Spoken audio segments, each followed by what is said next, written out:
News. I am Jemima Holmes. Thank you for joining us. Let's take a look at some of the lead stories tonight. Not an admission of guilt, CHNPA CEO resigns amid housing scandal. The government's housing policy has stringent conditions that apply to everyone, says President Ali. Guyana to introduce new modern passports with 10-year validity. Stench of Hague's Bosch landfill being addressed, says PARAG. And over $80 million approved to advance revision of Amerindian Act. Now for the news in detail.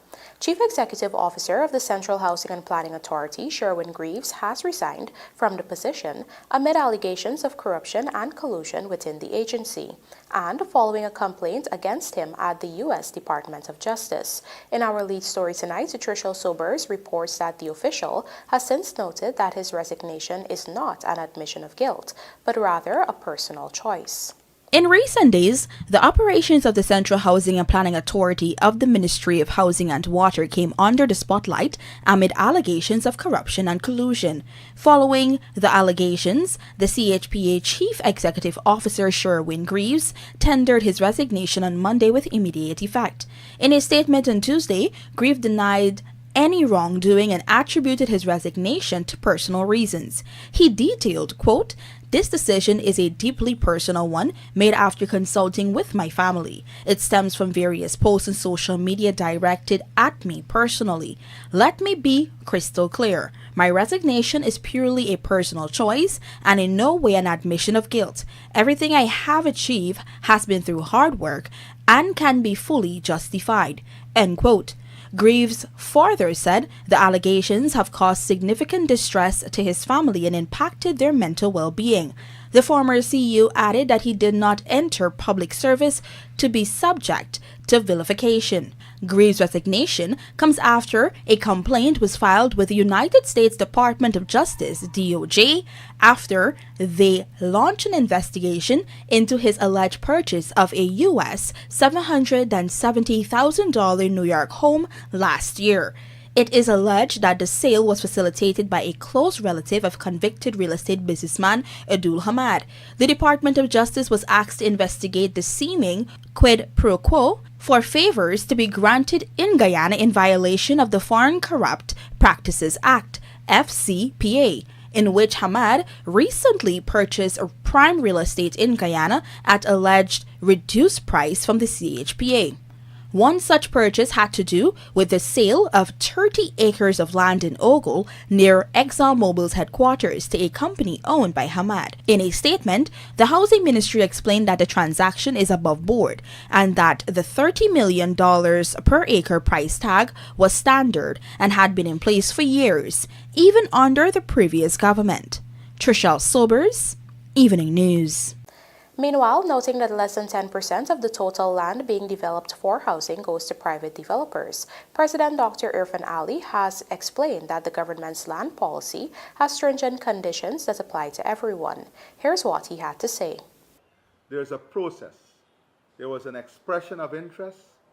Private developers would have had the opportunity to respond to that expression of interest, and all of the developers would have signed the same agreement. In this agreement under the People's Progressive Party civic government, no land can be transferred or vested without the full payment. And that's not all. If you look at the condition, you will see that there must be the installation of drainage, including concrete drains, irrigation roads, including internal roads and street lighting, within 18 months of the date of this agreement. Further,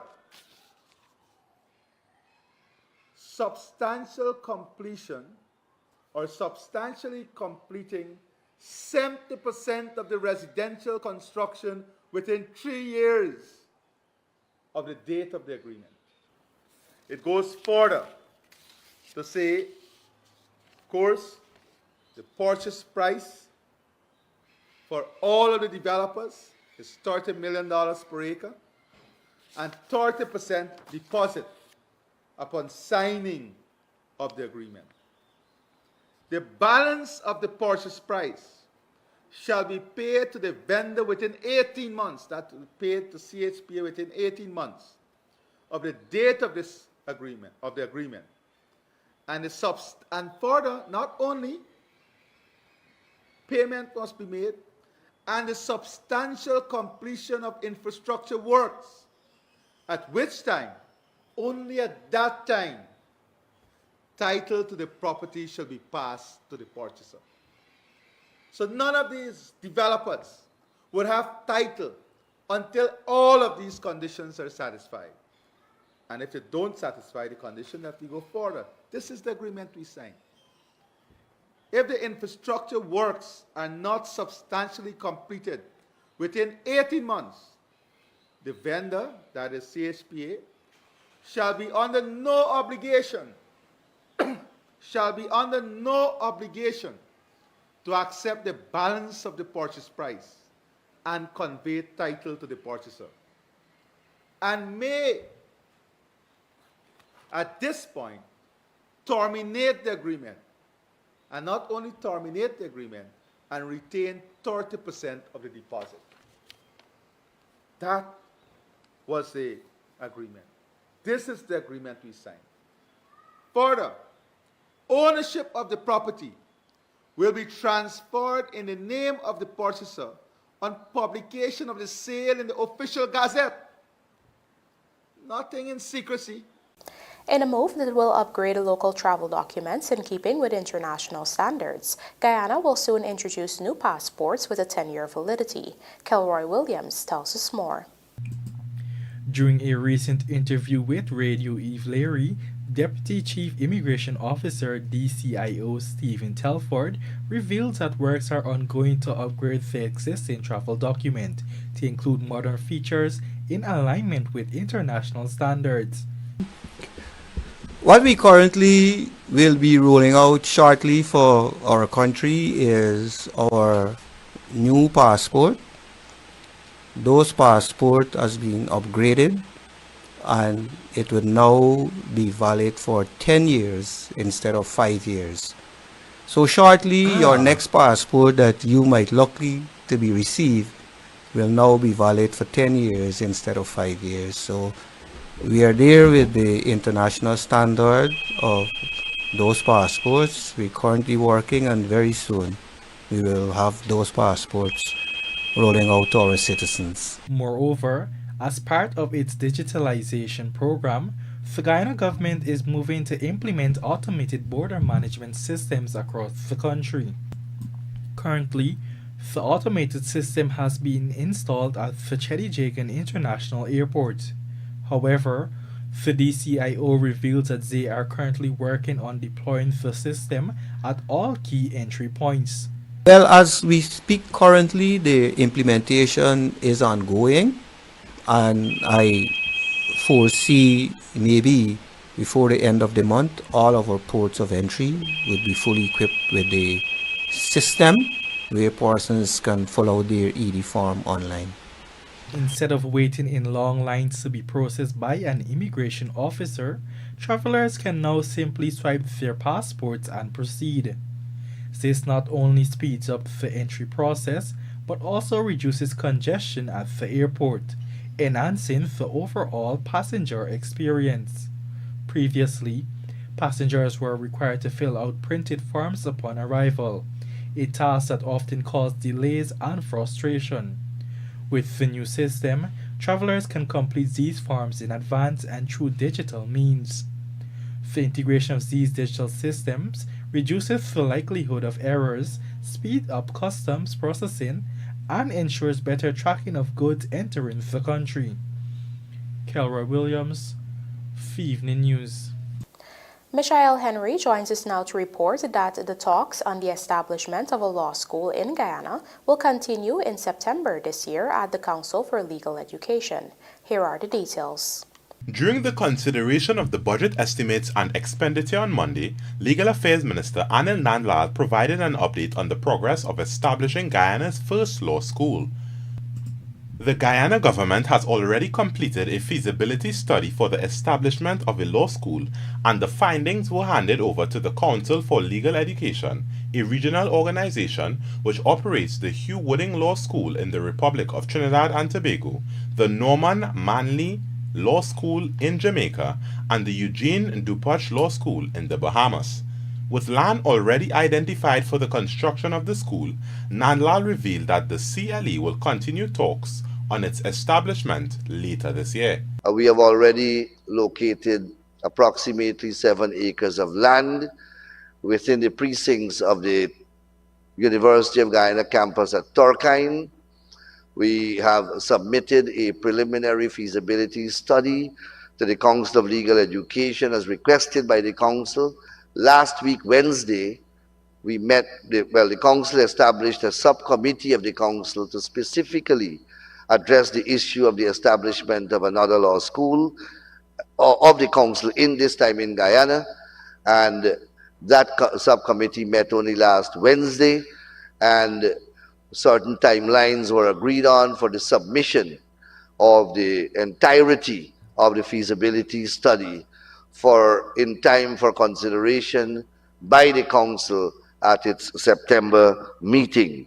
For nearly 3 decades, Guyana has been trying to establish a law school within its jurisdiction because its law students are forced to attend the Hugh Wooding Law School in Trinidad, where only the top 25 students are allowed each year into the program.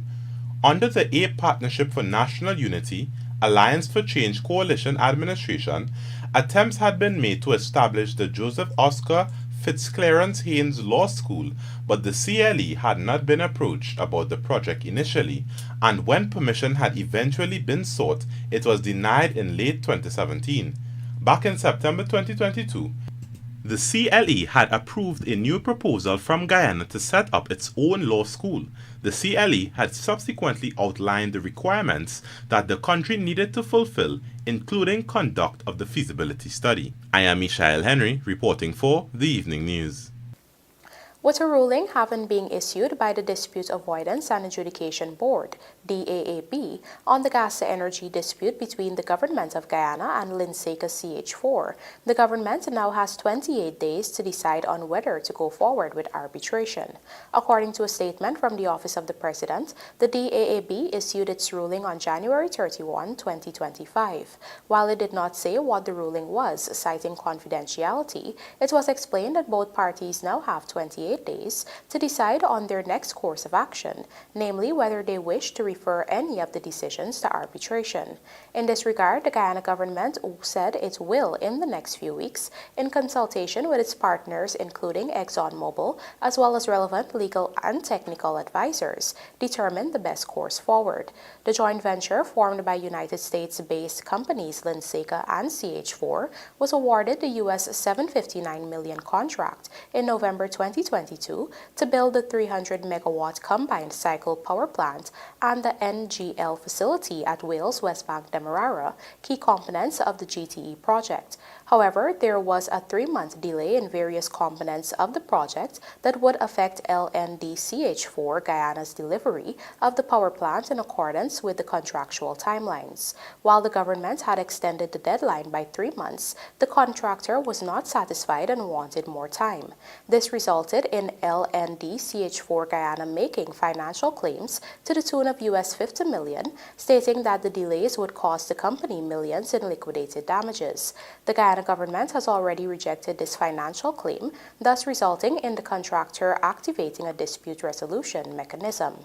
We now tell you that days after the government has revealed that at least 4 bidders will receive their production sharing agreements this year, it has released the names of these 4 bidders. They are the consortium of Total Energies, Qatar Energy, and Petronas, who successfully bid for Block S4, International Group Investment Incorporated, who successfully bid for Block S5 and S10, and Sybil Energy, who were successful in their bid for Block S7. The bid round, which was launched in December 2022, closed off in September 2023 with 6 companies bidding on 8 of the 14 blocks offshore that were up for auction. In total, there were 14 offers made on those blocks, 2 deep-sea blocks and 6 shallow area blocks. The new model PSA includes an increase of the royalty from a mere 2% to a 10% fixed rate, the imposition of a 10% corporate tax, and the lowering of the cost recovery ceiling to 65% from the previous 75%,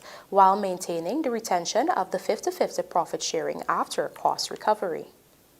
Coming up, customers robbed at gunpoint a Chinese restaurant under quarantine and millions budgeted to upgrade markets countrywide. Do stay with us. More news ahead.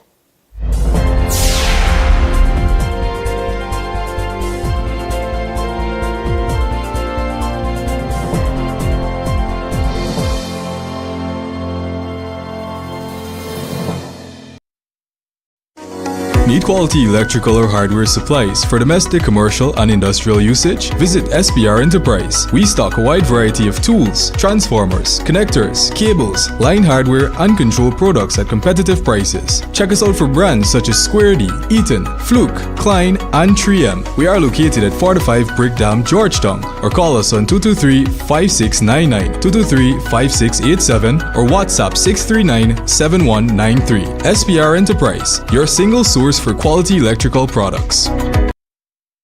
Guys, I think I'm in love! Wow! Yeah, I was looking at you too. What? What are you talking about? I'm in the tiles. Where did you get them? Oh, Mima Decor, obviously the best tile store in Guyana. Come, let me take you there. My kitchen, my bathroom, my floors. Mima Decor has everything. And the prices are great too. So, y'all want to have a date now? We can build on that.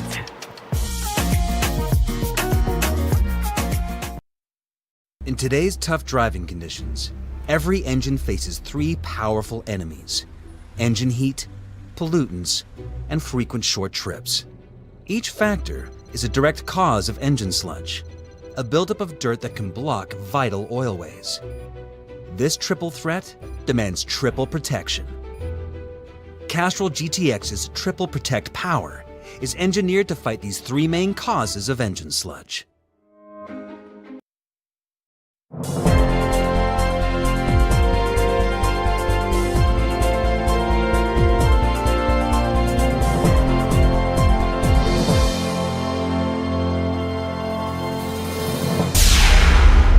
Welcome back. You're watching the evening news. Customers at a Chinese restaurant under quarantine were robbed of cash and jewelry worth in excess of $4 million. Andrew Carmichael reports that a fisherman and a contractor were the targets of the robbers, who were armed with handguns. The robbery occurred shortly before 20 hours on Monday at Chongqing Chinese restaurant situated at number 67 Village, Quarantine. At the time of the robbery, only two persons were in the restaurant: Vidisha Ramdari, a fisherman of number 64 Village, and Lekrad Singh, a contractor of number 63 Village. While the friends were waiting on their meals, two perpetrators entered the establishment. Two shots were fired, one hitting the ceiling just above Singh's head. By the time I'm ready for turn, I pick the two beer. I just hear a leaping song and a shot fire in the air. Shot fire in the air above my head. And it says, drop to the ground, face down. And I dropped to the ground. Then I heard another shot, fire on the other corner, So I lie down, my face down. And the guy said, well, he leaping over my body. And he said, take off my chain. So I take off my chain on my neck and I turn in a position like this to give him. And then he said, don't look before I blow your effing head off. So I turn back my face downward, give him chain, take the chain. Then he said, take off your ring. So I take off all the ring and I leave it on the floor. Real floor. Then he asked me to take off my band. Take off my band. Then when he finished, he pushes on in the pocket and he take off my wallet. The wallet had 11,000 US dollars, equivalent to roughly 2.4 million Guyana dollars. The 70 pennyweight chain is valued at $1 million, while the 40 pennyweight band is valued at $600,000. The two gold rings, each at 35 pennyweights, is valued at $525,000. From then on, he said, lie down on your face and don't raise before I blow your head off. Right? So we keep on the floor all the time. The guy that's running and start firing shots. Two shots of fire. And it's I put up and laid up on, get and laid up on the ground.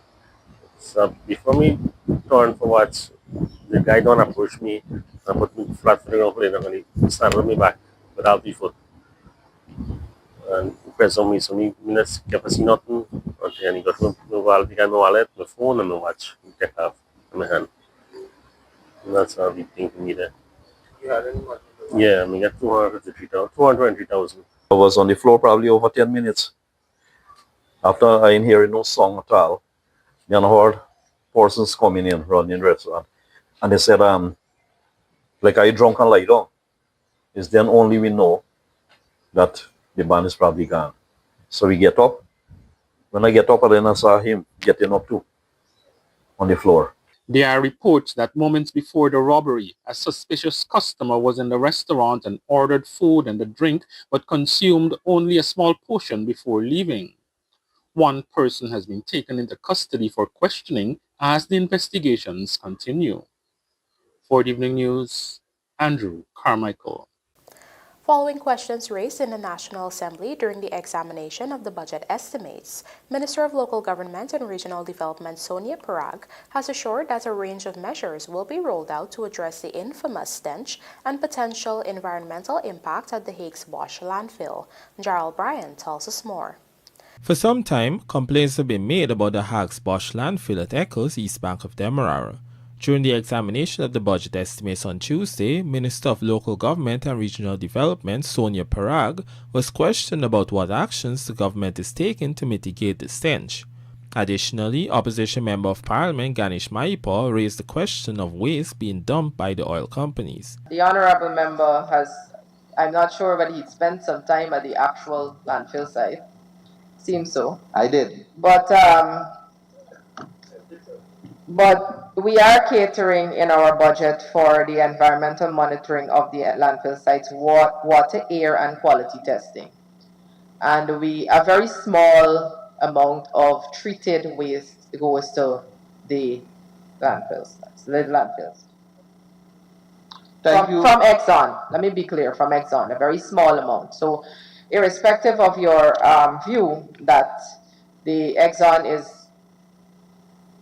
dumping a lot of its waste there, that is not so. So we don't want that to be misled or misinformation going out into the public that is so. According to PARAG, one of the strategies that they are following to mitigate the stench at Hague's Bosch is to ensure that there are other available landfills. She explained that decentralizing landfills around Region 4 will ease the strain on the Hague's Bosch dump site. In response to criticisms from the opposition about the Lusignan landfill, PARAG denied that the facility is not being utilized effectively. I don't know that the Lusignan landfill site is underperforming. I mean, very often the ministry is in contact with the contractors to ensure that even if you do hear of something, that they rectify immediately. And I know they have been doing that, and I know that they have been in operations. Now, we want to, when I said that we are going to create a new landfill site, it's not adjoining the current landfill site. It's going to be a whole new area down at the back of Lusignan, an extended portion. So that is going to be acres and hundreds of acres of land that will be able to take off that waste that you so speak of. And the idea too is to take off the burden, yes, of Hague's Bosch. It was meanwhile explained that the Hague's Bosch site itself is being upgraded, with both a waste and hazardous waste cell being developed. The minister explained that Cell C, for which construction started last year, is almost complete. In total, the Committee of Supply would go on to approve a total of $41.9 billion for the local government ministry. Gerald Bryan, The Evening News. Gerald Bryan joins us again to report that millions of dollars have been budgeted under the Ministry of Local Government and Regional Development for the upgrade of several markets countrywide. Here are the details. According to the budget estimates, $38.7 billion has been allocated this year for capital projects under the Ministry of Local Government and Regional Development. Volume 2 of the estimates reveals that there are a total of 53 new infrastructures to be developed and 20 existing infrastructures that will be improved this year. During the consideration of the estimates, Local Government Minister Sonia PARAG was asked by Opposition Member of Parliament Ganesh MAHIPAUL to list the markets that are being upgraded. We have the border green, the border market, and we have a few more on board. We have the border green, we have the border market, and it's under the Georgetown enhancement program, and we also have the East La Penitence market and drainage and our Boys Town. So it's actually in excess of. We have the rehabilitation of the Starbrook market as well as the East Rumbelt. The minister went on to explain that they have both a consultant and a contractor working on enhancing the border green area. According to PARAG, it was decided following a consultation with the vendors that they will look to maximize the space. For instance, they will be constructing a 2-story building to accommodate the vendors at Border Green. When it comes to rehabilitation, over $800 million has been allocated towards the rehabilitation of a number of markets across the country. Additionally, she revealed that the municipality of Linden has been asked to relook at its work program with a view of rehabilitating its own market. We have what we want to be able to, for the first time, and I know the members of, or the residents of Region 6 and those who have responsibility for Region 6 will be happy to know that we are going to, for the first time, create what is called a culture market at Palmyra. That's one. We want to be able to construct Port Kaituma Market, western section of Monrepo Market, rehabilitation of the market at Unity Mahiko, rehabilitation of Rose Hall Municipal Market, construction of Bath Market, construction of Rosignol Railway Line Market, design and construction of Anna Regina Market, rehabilitation of Port Morant Market, rehabilitation of number 79 Market, rehabilitation of Letham Municipal Market. Jarrell Bryan, The Evening News. As part of the People's Progressive Party Civic Administration's commitment towards the recognition and protection of the collective rights of Amerindian villages and communities, this year's budget will allocate over $80 million for the revision of the Amerindian Act. Find out more in this Kelroy Williams report. Coming out of its manifesto in the 2020 general and regional elections, the People's Progressive Party had promised a review of the Amerindian Act after a process of extensive public consultations. This year, over $80 million has been approved to advance this process. On Monday, Amerindian Affairs Minister Pauline Sukai informed the committee of supply of the ministry's plans to kickstart the activity. The Ministry of Amerindian Affairs is currently addressing the issue of the revision of the Amerindian Act. We are not yet completed. It's a work in progress. We are still addressing the education and awareness component of the activity. Thank you, Minister. As soon as we start the consultation and the full length of the consultation is over, I am pretty sure that those responsible will be provided us with a draft. The allocation this year is $80,590,000. When pressed for a completion date, the minister explained that she would not be able to say, noting that the process will take time. That's a very good but tough question. The Guyanas, hinterland, and Amerindian are located across the 10 administrative regions, and logistically we would love to have it finished tomorrow, but we have to ensure that we stand to the commitment this government made, the People's Progressive Party civic government, to consult in every Amerindian village. So that will take us a pretty long time, but we have efficient facilitators. However, she noted that consultations on the revision of the Act will begin in the second half of the year. With respect to the measures, we continue to do public awareness, and of course, so long as we can cover by mid or a little beyond mid of this year, we will hopefully be happily to launch the full-fledged consultation. The Amerindian Act of 2006 is the primary legislation that governs the affairs of the Amerindian people of Guyana. It provides for the recognition and protection of collective rights of Amerindian villages and communities in Guyana and the promotion of good governance. Kelroy Williams, the Evening News. And now for a look at the bridge reports. The DEMERARA Harbour Bridge will be closed to vehicular traffic on Wednesday, February 5, 2025 at 22 hours for a period of 1.5 hours. Meanwhile, the Burbis River Bridge is scheduled to be closed to vehicular traffic at 8 hours 55 on Wednesday, February 5, 2025, also for a period of 1.5 hours.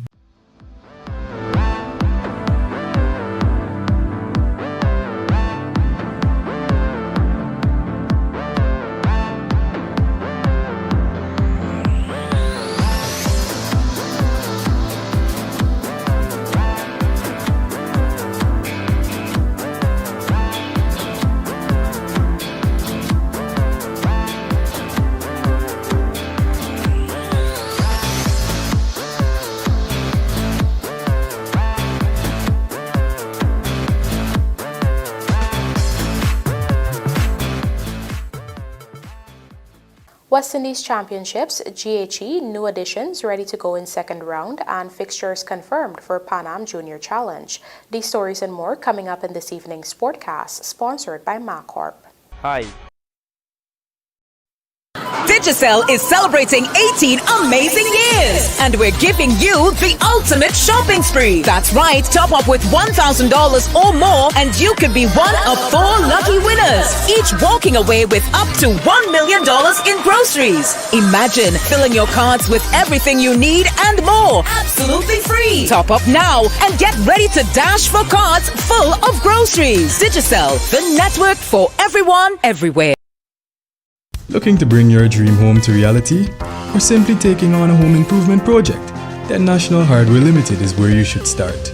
Let us put that touch to your home.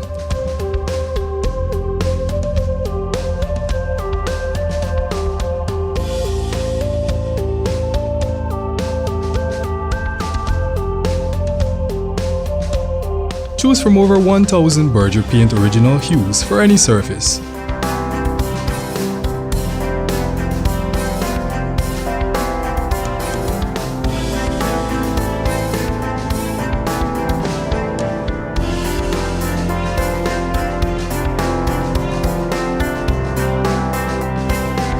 We are known for our trusted brands such as Westinghouse, Philips, Sadco, Rubbermaid, Pyrex, Gibson Home, and so much more. National Hardware Limited, your do-it-best store. Located in downtown Georgetown and industrial site Rhymeville. Attention builders and DIY pros. Transform your projects and upgrade your toolkit with Stanley. Start with precision cuts using the circular saw. Tackle tough jobs with the hammer drill. Achieve clean finishes with the tile cutter. Make angled cuts with the miter saw. Power through with the chop saw. And sharpen your skill with the bench grinder. Don't wait. Visit sylviesonline.com or stop by 31 High and Hatfield Streets or Lot 90 East Henrietta, Essequibo Coast to grab yours today. Upgrade your tools. Upgrade your results.